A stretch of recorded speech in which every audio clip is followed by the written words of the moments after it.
After what started off a little bit rocky, I can finally put a close to this Kith, Asics, and X-Men Gel-Lyte 3 collection as I finally got this Wolverine 1975 colorway in hand.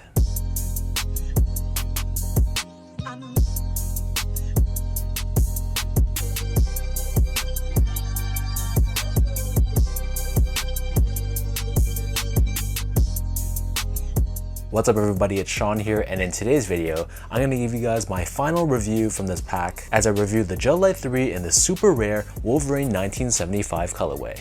So you guys are probably all familiar with this shoe by now. This pair was the hologram or the more limited version from Kith's recent collaboration with Asics and Marvel celebrating the X-Men's 30th anniversary. So while those other 6 pairs were limited to 2,500 pairs each, this pair I believe only had, and correct me if I'm wrong, somewhere around 416 pairs. So safe to say for a lot of people, if they managed to hit on this pair, this was the ultimate win.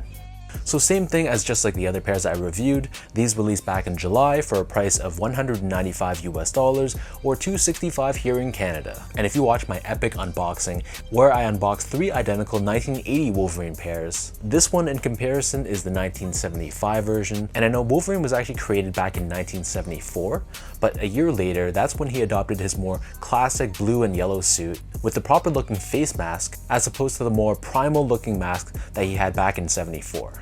So when I think of Wolverine, I don't think of that red, brown, and yellow costume. This to me is the quintessential Wolverine costume. So before we take a deep dive into this specific shoe, let's take a recap of my journey, as I thought it's kind of fitting considering this is the last pair that I'll be reviewing from this series. So I started things off unboxing a Gambit pair. So this pair, like I said, is one of the most wearable colorways of the 7. And then next up was that infamous video where I unboxed 3 pairs of the Wolverine 1980, but fortunately there actually was a market for that colorway, and I managed to trade all 3 colorways out, and in return, I got a pair of the Storm colorway, which to me is easily the most wearable colorway, and then next up I got the Cyclops pair, which I think is the most creatively done, and it definitely represents its X-Men character the most out of all the other designs. And then my final trade, I got a pair of the Beast colorway, which I think is the most underrated colorway. So if you're wondering what about Rogue, that's a pair I actually didn't really like either, so that's going to be an easy skip for me. And then last but not least, here we have this final Wolverine 1975 pair. So diving right into the details, on the toe box you can see that the base layer of the sneaker, this is crafted using this yellow colored suede. So this toe box panel is entirely perforated, and then surrounding the front toe cap, we have this nice cut of black colored leather. So this black leather has this nice shine to it, and on the lateral side we have these 2 diagonal cutouts, revealing this blue colored leather underneath. Covering the eyelets of the sneaker, we have more of that yellow colored suede, but here the suede is left unperforated, and the middle 2 eyelets are covered in this white colored TPU, which reminds me of Wolverine's eyes.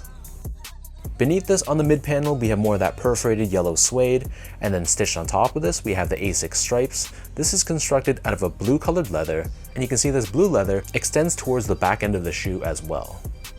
Underneath this, we have this black leather once again, and this wraps around the back of the heel, and stitched onto the lateral side, we have Gel-Lyte 3 branding in yellow. And then beneath this, we have this yellow TPU heel clip, which gives you added structure and support for the back end of the shoe. Above this in the center, we have this reflective 3M panel with gel branding, and we have this blue colored netting which is overlaid on top. And then above this, we have another hit of yellow suede, and we have Asics branding embroidered across in this tonal yellow color. In terms of laces, so just like all the other colorways, these come with 3 different lace options. The standard lace that they come with is that signature rope style lace, which is done in a mix of blue and yellow. But they also come with a secondary pair of flat style yellow laces, along with a flat style white lace as well. Underneath this, we have the signature Gel-Lyte 3 split style tongue, which separates and runs down the center of the shoe.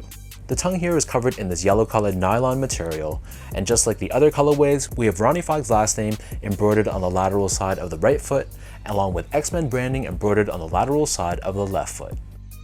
The interior of the shoe is covered in this blue colored textile, and then as far as the insoles go, so these come with an Ortholite branded foam insole, which is pretty well padded. It's covered in this blue colored finish, matching the color of the inner liner, and on the right foot we have Asics and Kith co-branding stitched on the heel, and then on the left foot we have the Wolverine stylized word mark.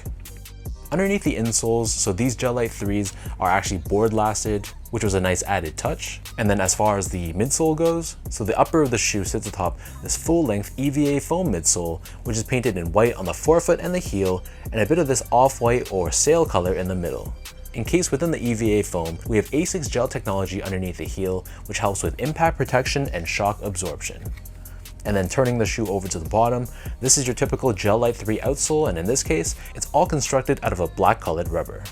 So that breaks down the look and the construction of these Wolverine 1975 Asics Gel-Lyte 3s. And for those wondering about sizing, to me these fit identical to all my other colorways I reviewed. So like I said in those other reviews, this shoe fits true to size from a length and width perspective, in my opinion at least. But the issue I have with the sizing of the Gel-Lyte 3 07 Remastered line, which is what this one is that it's snug around this midfoot area. So it means if you have a high instep or a wide midfoot, it's gonna be tough to close up the tongue flaps. So because of that, if you have more of a fatter foot, you're gonna see your socks running down the center of that tongue. So it's a bit of an odd look, but if you have more of a slim foot or a normal size foot, the rest of the shoe does fit true to size. So that's what I'd recommend. And in the case for those people that have a really wide foot, I'd probably just recommend avoiding the shoe altogether. Next up, in terms of the comfort, these feel like all the rest of the Gel-Lyte 3s. With that said, in my opinion, it's a very comfortable shoe actually for a retro sneaker from the early 90s.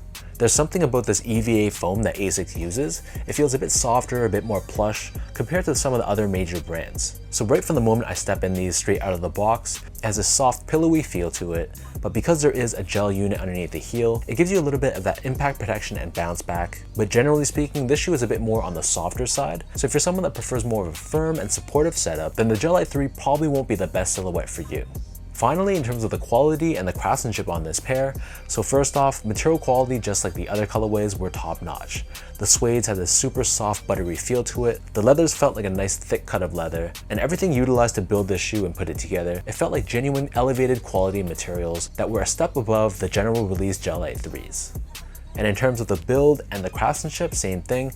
I really had no major issues at all. The only minor nitpick I had was the heel on this right foot. I don't know if you guys can see, but it felt a little bit more crooked. It wasn't exactly straight, this black panel right here, but it wasn't the biggest of deals. It wasn't completely slanted. And aside from that though, I thought the panels were relatively consistent. The stitch job was good. There were no major glue stains and the paint job was solid as well. So I came away feeling extremely happy that my pair was free of flaws.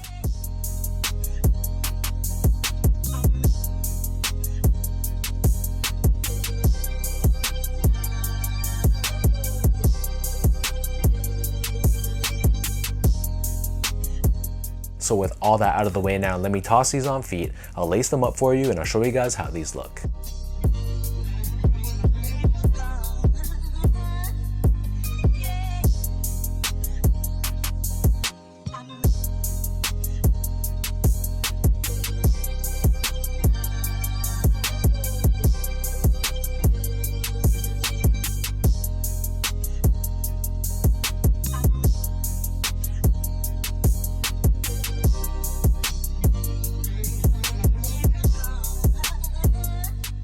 If I had to rank these in terms of the 5 pairs that I have in my collection, to be completely transparent with you guys, obviously because this is the most limited pair of the bunch, it gives it more of an elevated status. But if we're talking about strictly from a design standpoint, I'm probably gonna go with the Cyclops pair as my number 1. That pair, when I look at it, that just screams Cyclops to me, and I love the material choices that they utilize on that pair. But I think this Wolverine 1975 pair, it also really reminds me of Wolverine. And Wolverine being my favorite X-Men, that's why this pair feels really special to me. And I'm gonna put that in at number 2. And then next up at number 3, this is where it gets a little bit tough. I think I'm gonna go with Storm, just because it's just such a clean looking colorway and it's the one that I could wear the most. I could pair it with the most different outfits and it won't look out of place. And then 4th, I'm gonna go with probably Beast. There's something about the two-tone blue with the white leather on the side panels. It just looks really clean and it stands out really well. And then last, in my collection at least, I'm gonna go with Gambit. It's a very nice colorway and one that looks really good on feet. It just doesn't really remind me of Gambit. And I think it was a bit of a missed opportunity. They could have implemented some brighter hot pinks or purples to make it more like a true Gambit colorway. So let me know in the comment section down below, what do you guys think about this Wolverine 1975 colorway? In your opinion, is this one of the best colorways, or is it largely driven by the hype because of the scarcity of this specific colorway? And as always, if you guys enjoyed this video, be sure to like, comment, and subscribe to my channel if you haven't yet. You can follow me on Instagram at sgo8, follow me on X or Twitter at sean.go spelled out, and visit my website as well at seango.ca. So thanks so much for watching. Hopefully you guys enjoyed this review. Thank you for following me throughout this entire journey. What started off as a super low ended up being a super high, so I'm happy to end this journey on a very high note. So thank you once again, and I'll catch you guys all in my next video.